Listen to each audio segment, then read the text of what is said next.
সক্রিয় মৌসুমী বায়ু, কোথাও লাল আবার কোথাও কমলা সতর্কতা।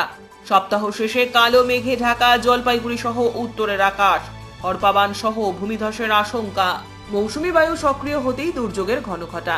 শুক্রবার কেন্দ্রীয় আবহাওয়া দপ্তরের পক্ষ থেকে আলিপুরদুয়ারে লাল, জলপাইগুড়ি, কুচবিহার, দার্জিলিংয়ে কমলা সতর্কতা জারি করা হয়েছে। সেই মোতাবেক শুক্রবার রাত থেকেই পাল্টেছে জলপাইগুড়ির আবহাওয়া।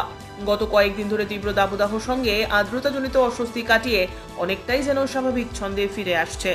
শনিবার সকাল থেকেই শুরু হয়েছে ইলশেগুড়ি বৃষ্টি। সপ্তাহের শেষ দিনে কাজে কর্মের রাজপথে চলা আমজনতার সঙ্গী হয়েছে ছাতার রেইনকোট। তবে এমন পরিস্থিতিতে সিকিম সহ কালিম্পং জেলার প্রতি বাড়তি সতর্কতা জারি করে সিকিমে অবস্থিত কেন্দ্রীয় আবহাওয়া দপ্তরের অধিকর্তা গোপীনাথ রাহা জানিয়েছেন, ঝাড়খণ্ডের ওপর সৃষ্ট নিম্নচাপটি পশ্চিম উত্তর পশ্চিমে অগ্রসর হচ্ছে।